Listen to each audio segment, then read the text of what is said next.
Parliament ఎన్నికలకు BJP ప్రచార రథాలను ప్రారంభించారు. ఆ పార్టీ రాష్ట్ర అధ్యక్షుడు కిషన్ రెడ్డి చార్మినార్ భాగ్యలక్ష్మి దేవాలయం దగ్గర ప్రచార రథాలకు ప్రత్యేక పూజలు చేశారు.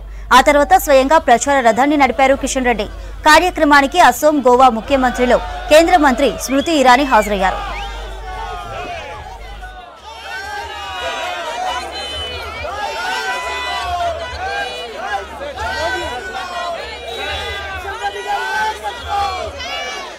భారతీయ జనతా పార్టీ ఆధ్వర్యంలో విజయ సంకల్ప యాత్ర పేరుతో రేపటి నుంచి తెలంగాణలోని అన్ని అసెంబ్లీ నియోజకవర్గాలలో పర్యటించే విధంగా యాత్ర ప్రారంభిస్తా ఉన్నాం. యాత్రలు రేపు ప్రారంభమైన తర్వాత 2వ తేదీ వరకు కొనసాగుతుంది. నరేంద్ర మోడీ గారి నాయకత్వంలో భారతీయ జనతా పార్టీ నేతృత్వంలో 3వసారి కేంద్రంలో అధికారంలో రాబోతా ఉంది. గతంలో కూడా 17 సీట్లలో 4 సీట్లు భారతీయ జనతా పార్టీ తెలంగాణ ప్రజల ఆశీస్సులతో విజయం సాధించడం జరిగింది. ఈసారి మెజార్టీ సీట్లు లక్ష్యంగా పెట్టుకొని మేము పూర్తి స్థాయిలో ఎన్నికల ప్రచారంలో దిగబోతా ఉన్నాం.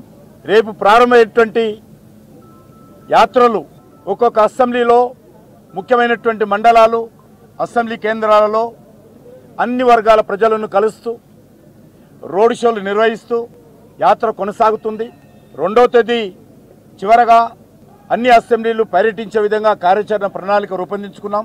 ముఖ్యమైనటువంటి నాయకులు అందరూ కూడా పార్టీ తెలంగాణ నాయకత్వం అంతా కూడా యాత్రలో విస్తృతంగా అన్ని యాత్రల్లో పాల్గొంటుంటారు.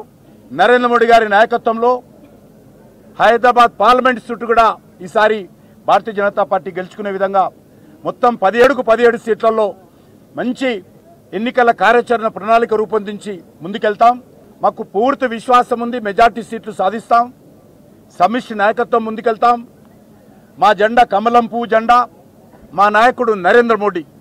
కాబట్టి కమలం పువ్వు జెండా పట్టుకొని నరేంద్ర మోడీ గారి నాయకత్వంలో విస్తృతంగా ప్రచారాన్ని కొనసాగిస్తాం. యాత్రను పూర్తిగా విజయవంతం చేసే విధంగా గ్రామాలలో ఉన్నటువంటి యువకులు, బడుగు బలైన వర్గాల ప్రజలు, రైతులు, రైతు కూలీలు అందరూ కూడా, దళితులు పెద్ద ఎత్తున రావాల్సిందిగా, యాత్రను విజయవంతం చేయాల్సిందిగా కోరుతా ఉన్నాము.